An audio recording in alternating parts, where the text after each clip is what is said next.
This video is made possible thanks to our sponsor Paired and also thanks to the support of my patrons. Doing research for this video was actually kind of eye-opening. It made me further realize what it means to be a Westerner. You know, you don't think about it too much until you're confronted with something totally different. That contrast forces you to reflect, to ask, what actually defines the way I see the world. Now, in the West, we're not really encouraged to learn about other cultures. From a young age, we are told that we make the best stuff, the best art, the best films, the best ideas, the best craftsmanship. But China's rise as a global power is challenging that. Suddenly, there's another way of doing things, and for a lot of us, that is unsettling. If you've been told your whole life that you're the best, why would you look elsewhere? But when you do, when you start paying attention to what is happening outside your own bubble, it's kind of interesting, fascinating, some people would say. In fact, more and more people are turning to Chinese content. Some are just curious, some are disillusioned, some are looking for an alternative. And China knows this. They're using that curiosity, that fascination as a form of soft power. So in this video, I want to look at how that strategy works, especially through fashion. Because if there's one thing we in the West are really susceptible to, it's this. Some of these people were willing to camp out here for days. The clothing, it's very unique. We love to consume. Aesthetics, trends, we buy them. They become our identity. And that's exactly where China steps in. The craziest part is they're showing people how to order directly from the manufacturer in China to where you can avoid the tariffs and not pay American prices for any of those products. And we're talking every shoe brand you've ever worn, every clothing brand you've ever worn, anything that you buy, they have shown us how to order it for a fraction of the price.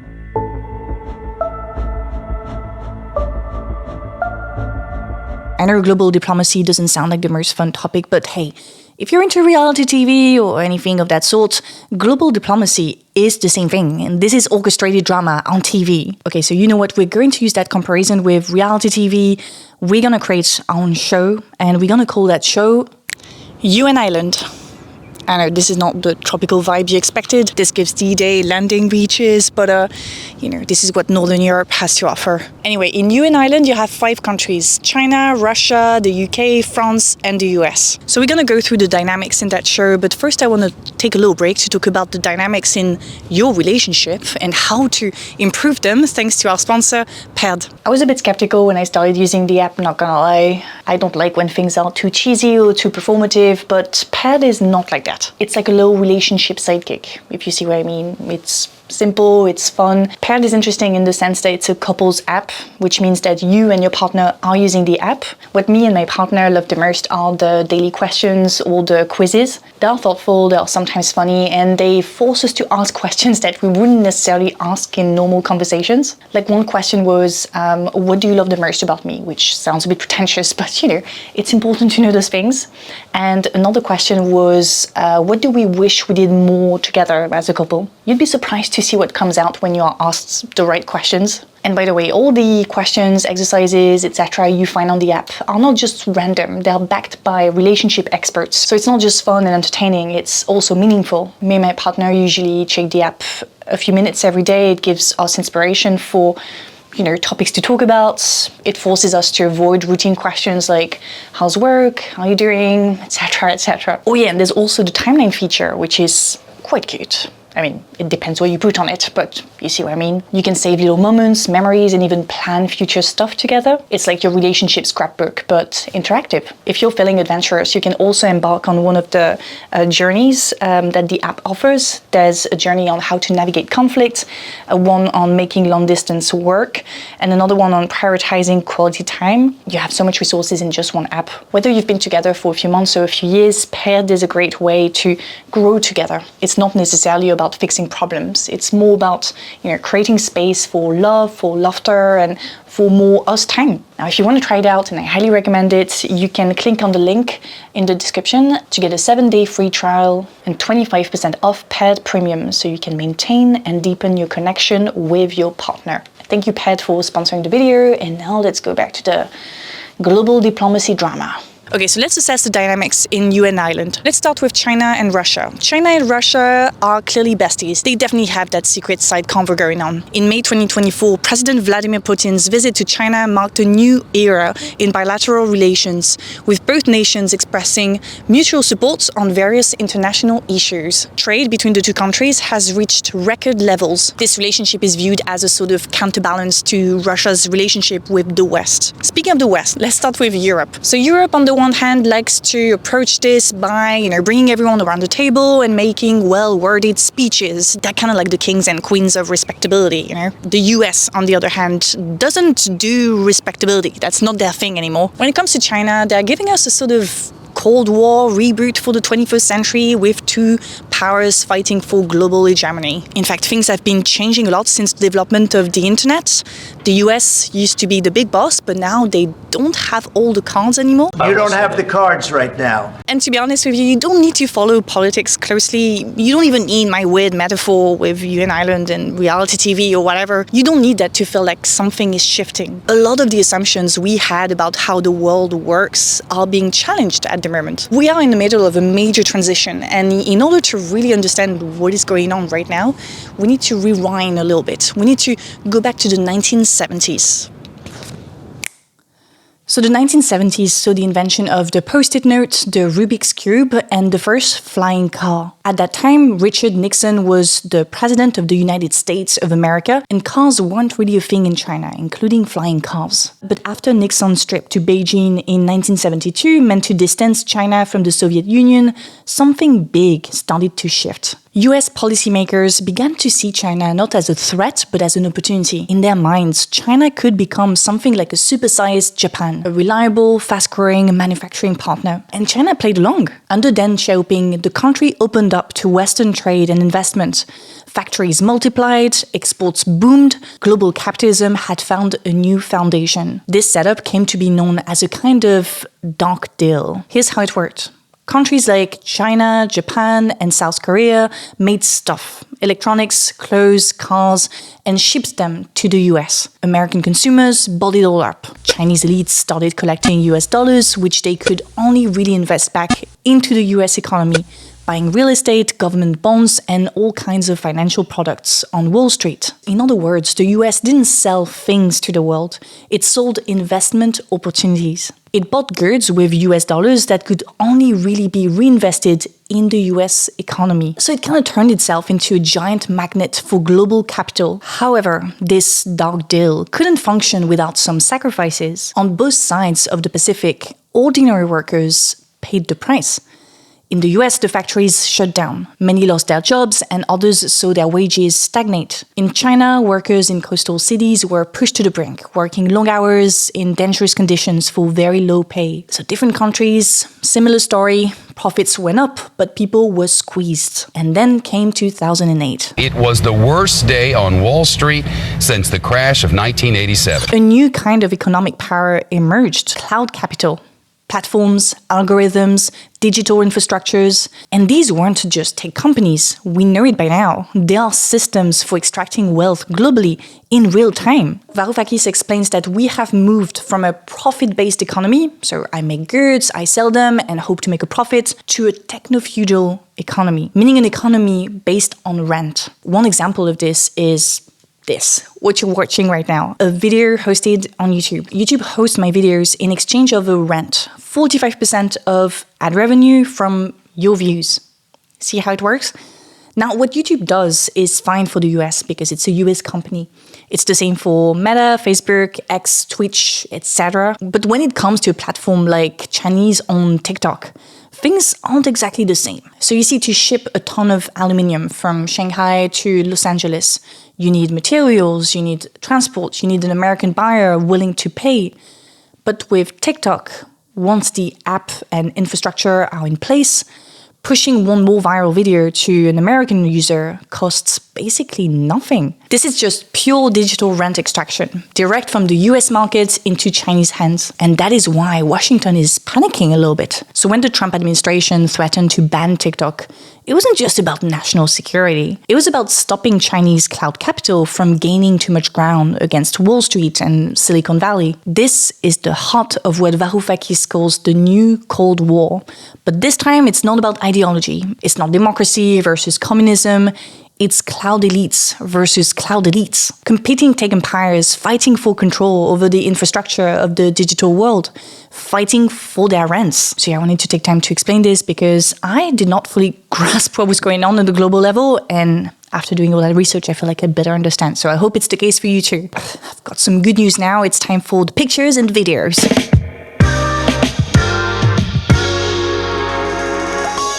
As relationships between China and the West gets tenser, China has had to adapt its soft power strategy. You see, soft power usually relies on international cultural programs, educational exchanges. That means that if something goes wrong, if one country wants to sanction another one, they can just cancel those cultural, educational initiatives. They can cancel another country's soft power. The internet doesn't really allow that. We saw it very clearly with the threat of the TikTok ban. When it was announced that the US considered banning TikTok, 700,000 people joined China's Red Note, which is basically a combination of TikTok and Instagram. Duolingo also saw a surge of interest in Mandarin, which went up 216%. The digital world allows individuals to move freely and bypass diplomatic tensions. Soft power isn't necessarily exerted in a top-down way, with programs trickling down to individuals. It's much more bottom-up or grassroots, as some people would say. This makes global diplomacy much more complex because regardless of China's relationship with the West, it can continue to exert influence and make money out of Western internet users. As we said in the previous parts, the West is losing some cards. Now, in the meantime, Chinese creators are gaining popularity on various American tech platforms. One of those creators, I actually discovered her while doing the research. I know I'm so late on certain things, but anyway, her name is Li Zuqi. She has more than 26 million subscribers on YouTube. So she's known for her beautifully short videos that showcase traditional crafts, cooking, and rural life. She does the farming, she does the building, she does the cooking from scratch. She has a very calm, meditative style that draws millions of viewers worldwide, both on YouTube and Weibo. There's no talking, just a quiet rhythm of daily life presented with incredible skill and attention to detail. For Westerner viewers, Li Zuqi is kind of like the idea we have of, the old Chinese illustrations that we sometimes see in museums or Pinterest or Amazon. She's the opposite of what Westerners now associate with made in China, but we'll get back to that in a bit. So the reason why I'm talking about Li Zuqi is because she kind of vanished from YouTube for a while and then suddenly came back a few months ago with 2 new videos. Naturally, that sparked a lot of conversation online, especially on Reddit. Some people said that she was having a dispute with the studio she worked with. Other people said it might be related to China's recent crackdown on influencers who don't follow the rules. And when I say rules, I mean things like respecting the country's values, paying your taxes, and not showing off wealth too much online. China does not play around when it comes to tax evasion. In 2020, a bunch of influencers were banned from promoting various products, mostly online selling type of things.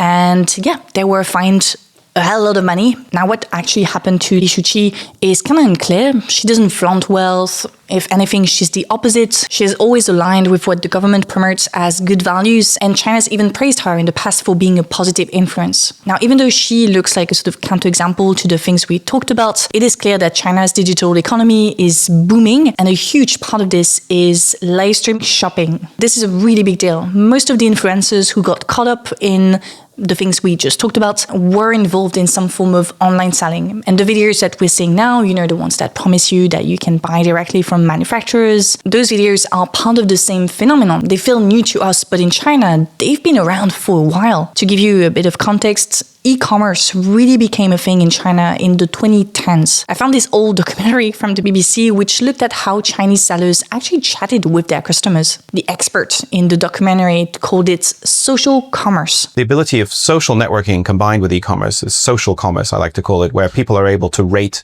their providers and provide information to other purchasers. That shared experience is really overcoming the big weaknesses.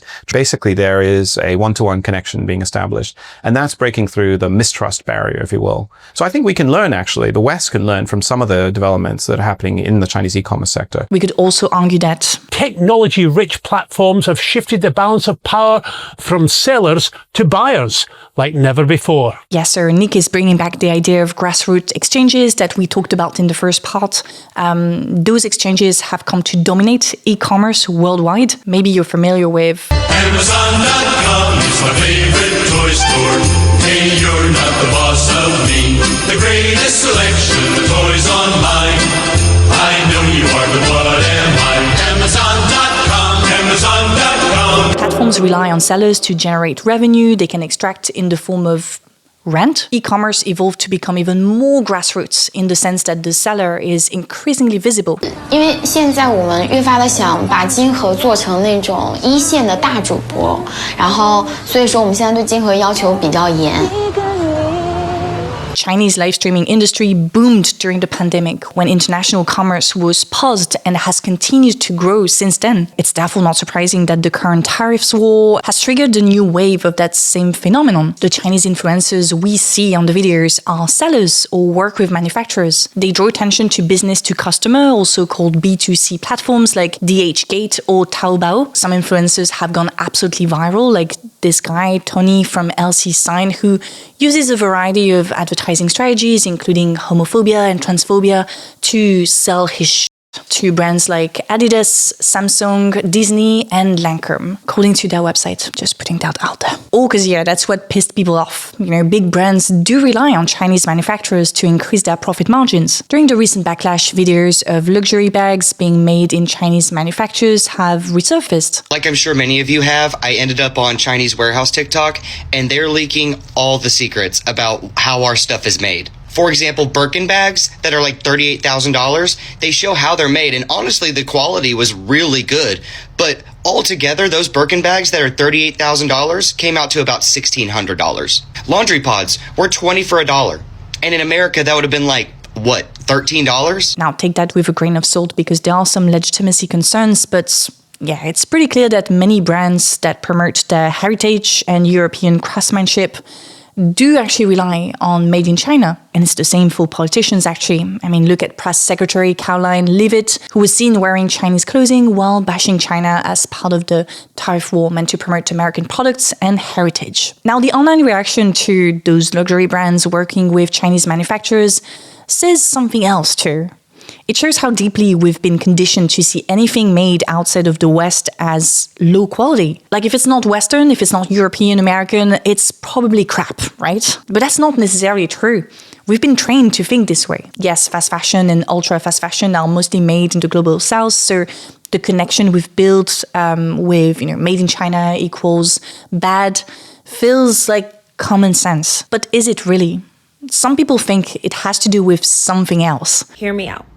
The main reason that white women refuse to admit that this style of dress is inspired by South Asian culture, this is basically a lehenga and a dupatta, is because they look down at South Asian culture and South Asian people. This dress that you see in the video is from Reformation, and a lot of people have called out the cultural appropriation of South Asian culture. Now this is also a byproduct of soft power. Many global South countries are in the process of establishing themselves as global powers. China is one of them, India is one of them too. They are both trying to elevate their image globally, and part of it comes through that reclamation of that common sense assumption that global south equals bad, cheap. It's not surprising that the Chinese government recognized Li Zuqi's positive influence. Her content is a reminder that China has developed incredible craftsmanship over the centuries, and we, Westerners, are so ignorant of that. When we are presented with that sort of content, those videos, we think that that is what China really is, and we love it. We love to romanticize it. That is soft power. It's like those videos I see sometimes of French village life. All those villages and people do exist, but it's still very romanticized. And it's okay, it's supposed to make you want more of that content, to make you want to visit the place eventually. It's our French soft power. Even this channel is French soft power. Yeah, I do criticize France quite a bit, but many people have said that I am proof that not all French people are mean and crazy, And yeah, I'll take that. But back to Asia and the belief that global south equals cheap. I'll give another example. During the summer 2024, the Ambani family organized a multi-day wedding which, according to fashion insiders, quote, set trends for decades to come. And they were not wrong. I mean, look at the Reformation dress we just talked about. They knew that if you conquer world fashion, you conquer a Westerner's heart because, as I said in the introduction, we are obsessed with consumerism. We see it as an expression of our identity. But before you smile at the West letting other cultures influence its fashion and identity while screaming 24/7 about immigration and cultural replacement, think about who's really benefiting from this. Who's benefiting from this soft power and the business opportunities it generates both in the West and in the East? The answer is straightforward, as we discussed earlier. It's the global elites. American, European, Chinese, Indian, and they're profiting at the expense of the international working class. That includes workers in the West who lost their jobs when manufacturing was outsourced to the global South, those in the South who were funneled into factory jobs to fuel emerging economies, and those who migrated to the West in search of a better life and then scapegoated as enemies of the very working class who was dumped decades ago by those same elites. So, what does all of this really mean? Well, it means that no matter which country is winning the aesthetic game, the real winners here are the elites, the cloud elites, to be specific. Yes, China is rising, and we can celebrate the fact that Westerners are now encouraged to, open up their minds to different cultures, different ways of being and knowing. And yes, the West's grip is loosening as Western powers are increasingly challenged. So what's left for the rest of us, beside being the audience? How do we reclaim agency against the cloud elites? Is buying a couch or clothes at a discount made by an exploited Chinese worker a reclamation of agency? I don't think so. I think it's actually part of the problem. Reclaiming agency against cloud elites means fighting for those who can't even pay for the clothes they sew, or those who lost their livelihoods when factories were moved overseas. The cloud elites operate across borders.